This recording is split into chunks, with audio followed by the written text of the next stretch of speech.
made up. Did you know that Captain Cook actually took over Australia and helped to murder Aborigines? Captain Cook's takeover displaced First Nations people by the thousands. Those that resisted were murdered or died of new imported diseases. His takeover? A week of Botany Bay and he was gone. The ABC invents facts all over the place now to paint Australia and its founders as racist. It's even using a fake Aborigine to help spread its fake history. I'm talking, of course, of Bruce Pascoe's genealogical records actually show 100% English ancestry, but he calls himself Aboriginal. In fact, the ABC still sells him as an Aboriginal historian. My name's Bruce Pascoe, and I'm a Yuin Bunurong and Tasmanian man.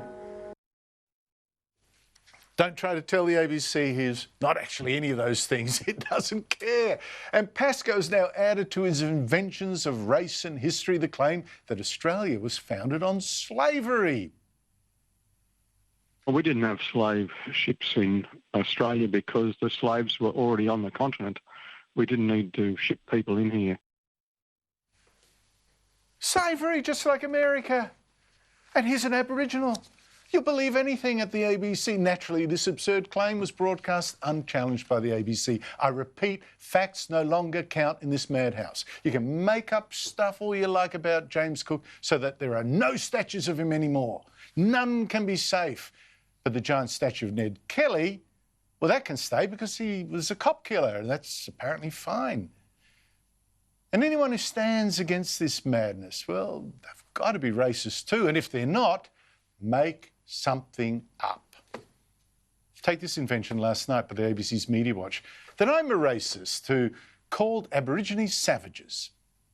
Columnist Andrew Bolt last week called Melbourne anti-racism protesters hypocritical savages. We've no doubt the word savages was carefully chosen.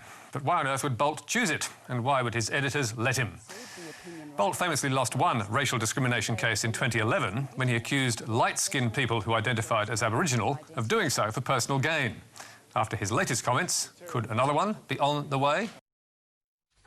This is a complete invention, of course, plus note the touting, please go and sue Bolt. I mean, ridiculous. Here is what I really said after seeing and showing you a few times this past week this footage of white girls screaming foul abuse at police at the Black Lives Matter protest in Sydney a couple of weeks ago. As I wrote in the News Corp papers that he selectively quoted from, Paul Barry, I saw grinning girls, many white, screaming their insults into the faces of stoic officers and giving them the finger. And I went on. And if they later got home and they found their place looted and their family attacked, who would they call? Yep, the police. Because these hypocritical savages know our police aren't really the lawless animals they've just been claiming. I was calling white protesters particularly savages. White. Is that now racist as well, the word savages? Because they are savages. Is that racist? Or is Media Watch host Paul Barry simply one of the most dishonest journalists I can think of, and I can think of plenty? But the facts don't matter. You think the ABC is going to apologise for that? Come on. And that is why this time is just so dangerous, because no facts, no argument can now save you from the fury of this mob whipped along by a national broadcaster. And the only comfort in this is that every revolution eventually eats its own. Even Robespierre lost his own head in the French Revolution. And now we see even some of our new race hustlers finding themselves still not pure enough for a mob that desires more and more heads. You take poor Josh Thomas. Actually, not poor, I don't feel sorry for him at all. He's played this stupid game and now he loses.